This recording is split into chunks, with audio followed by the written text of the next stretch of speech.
They were using MHD because it was easier to calculate, not because it gave the right answer.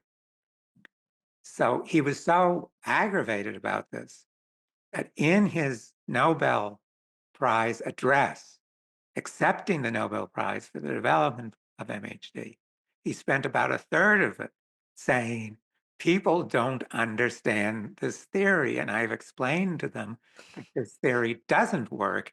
And he said, if you use it where it doesn't apply, you are creating pseudoplasmas, things that don't exist in nature and have no relationship to real plasma. It's so interesting because the word plasma seems to cover both this hyper dense plasma at the surface of the sun, this almost liquid like plasma, and it also can be applied to these rarefied ionized gases throughout the cosmos. Like there's a confusion of state there almost. Now, the plasma state is a very useful overall generalization because it's the state in which electrons are, at least some electrons, are free to move without connection to the atoms. So it's the question of the freedom of the currents to move. Now, how the currents move is different in the magnetized plasma than in the collisional plasma. So that's why you use the adjective to distinguish these two states within plasmas. I'm But really plasma is a different state of matter, just like solid, liquid, and gas are different states.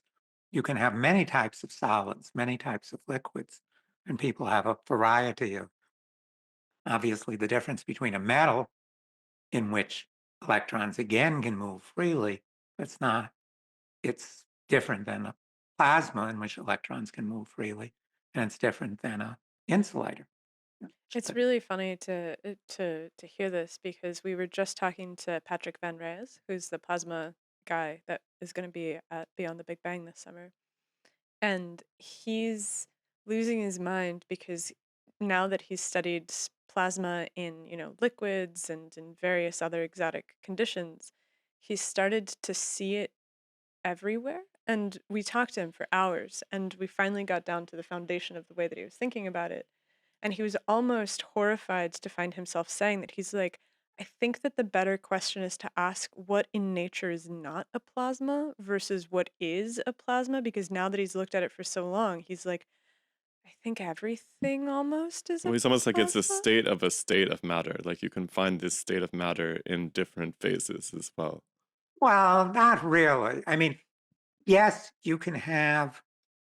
uh, you can have plasma states in things that are not gases. That's true. Um, but it does have a pretty strict, it isn't that everything is plasma. It does have a pretty strict definition. And in fact, on I'm Earth, starting to think we need to add a what is a plasma panel to the all right, well, to we the can do that. proceedings. But on Earth, most things are in the neutral state. Basically, the neutral state is when almost all electrons are tied to atoms. So the number that can move freely is very small, basically.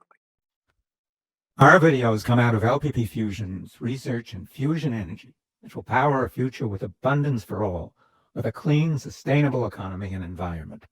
Goods, housing, and infrastructure would be extremely affordable once fusion kicks in. Fusion energy is the key to an advanced future. Support fusion research. The link's in the description, and thanks.